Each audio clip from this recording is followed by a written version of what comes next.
bombastic side eye, criminal offensive side eye. Tapi bohong.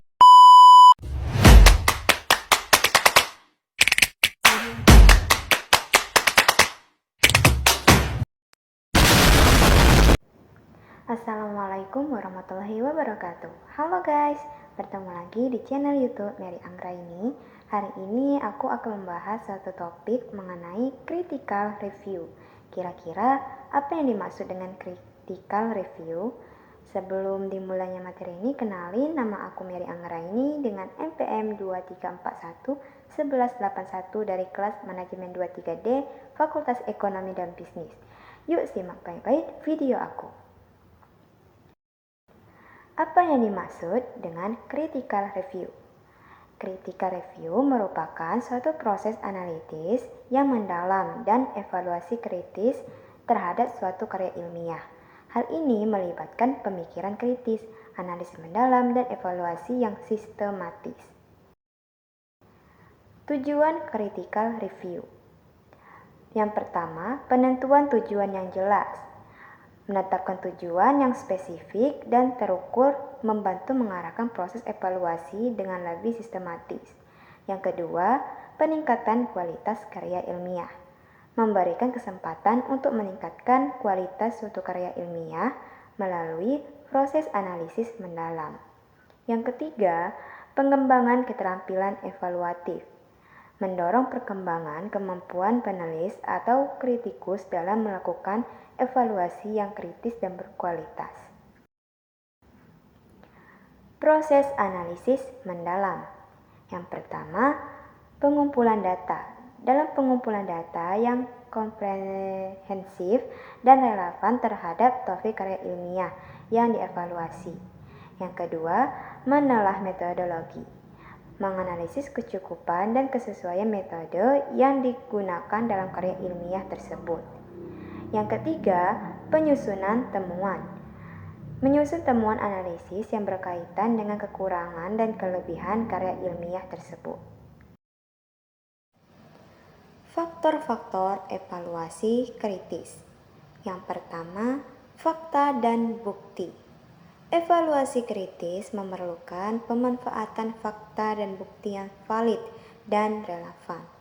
Yang kedua, logika dan argumentasi. Menyaring karya ilmiah dengan penalaran yang jernih dan argumentasi yang kuat. Yang ketiga, konsistensi dan kebenaran. Mengevaluasi keberlanjutan dan kebenaran pernyataan yang dikemukakan dalam karya ilmiah. Strategi evaluasi kritis. Yang pertama, analisis teks. Memeriksa teks karya ilmiah secara rinci untuk mengungkap argumen, logika, dan bukti yang disajikan. Yang kedua, debata dan diskusi. Melakukan dialog argumentatif untuk merangsang pemikiran kritis dan tumpang tindih opini. Yang ketiga, penilaian kritis terhadap metode. Meninjau langkah-langkah metodologis dalam proses penyusunan karya ilmiah. Keberhasilan evaluasi kritis. Yang pertama, kesimpulan yang komprehensif. Merumuskan kesimpulan menyeluruh yang mampu mencerminkan analisis kritis yang dilakukan. Yang kedua, korespondensi dengan standar.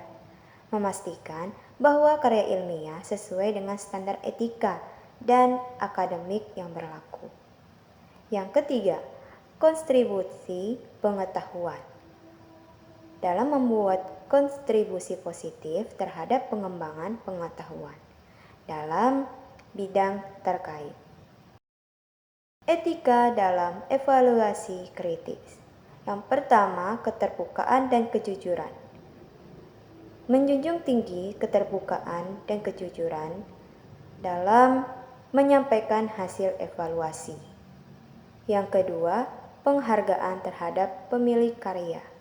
Memberikan penghargaan terhadap pemilik karya ilmiah dan sumber informasi yang digunakan. Yang ketiga, kehormatan ilmiah. Dalam menyajikan evaluasi dengan tetap menjaga integritas dan etika akademik yang tinggi.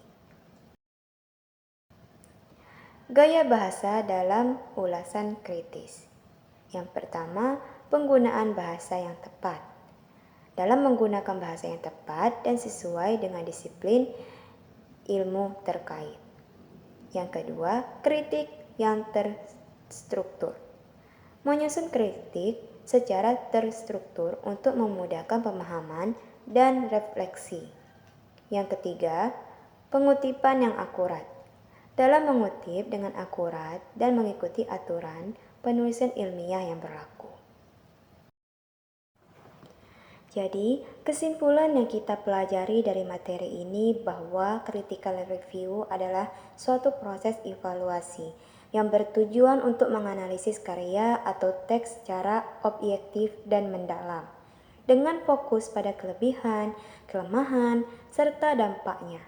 Komponen penting dari critical review meliputi analisis terhadap kekuatan dan kelemahan karya, konsistensi, argumen, akuratan fakta, metode penelitian, dan kontribusi terhadap bidang studi terkait.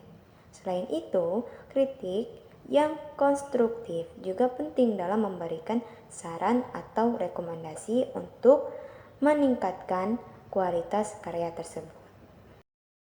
Meskipun mencoba tetap objektif, subjektivitas tetap mempengaruhi critical review karena dipengaruhi oleh perspektif dan pengalaman individu yang menulis review.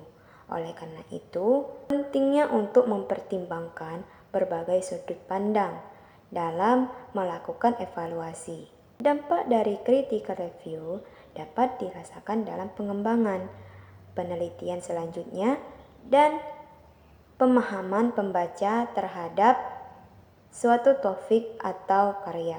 Review yang baik akan menyajikan analisis yang mendalam dan terperinci, sehingga mengikuti prinsip-prinsip keobjektifan, kejelasan, dan kejujuran. Sangat penting dalam melakukan critical review yang efektif. Oke guys, cukup sampai sini materi yang aku sampaikan. Semoga video ini bermanfaat bagi kita semua. See you in the next material. Bye bye guys.